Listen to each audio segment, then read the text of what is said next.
Maupay nga adlaw guys, another day, another gala. So for today's gala, niyaya ko pala si Uday mag-hike. Kaibigan kong taga-Samar din. Buti na lang, nagpabutol tong batang to. Ayan, yung naka-pink.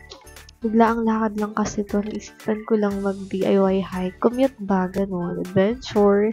Sa mga binakain nga pala to guys, sa Montalban, Rizal. Sa may sitio Wawa. Kung saan din matatagpuan ng Wawa Dam. Kung interested po kayo mag-visit sa bundok na to, pwede po kayo mag-PM or comment lang po kayo sa comment section. I can provide infos and details po with regards to expenses and how to get there.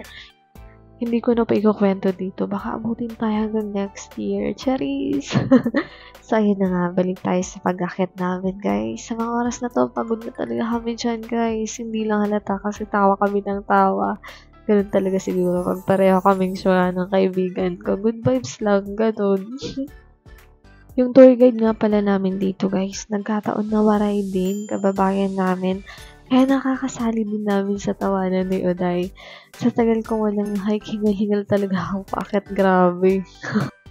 Buti pa to si Uday, walang hingal. Partida, inaantok pa yan. O, diba? Amazing! Sa mga oras na yan, guys, malapit na kami sa summit. Sobrang init na grabe, wala pang hangin. 7:30 AM na kasi kami nakapag-start umakyat. Na-late kasi ako nagdating sa meetup namin ni Maring Uday. Sorry na, Maring Uday. Siguro mga 5 minutes na lang summit na yan dyan. Nagsisit talaga ako, hindi namin naabutan yung bukang yuwayway.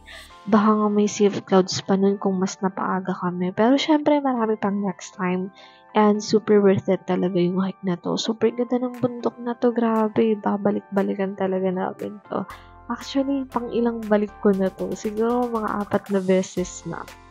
So, ito na nga guys. Papakita ko ng summit.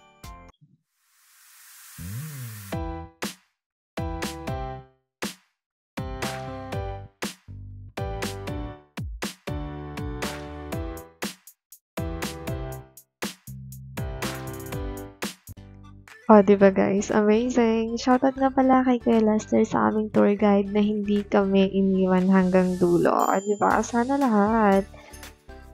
So, ayun nga guys, nakababa na kami yan dyan. And, napag-isipan namin na dumaan muna sa Wawa Dam para magpa-picture. Pero hindi na kami bumaba kasi sobrang lakas ng agos ng tubig. Delikado daw. So, ayun nga guys, thank you so much sa panonood and follow for more videos and hope to see you in our next gala. Bye!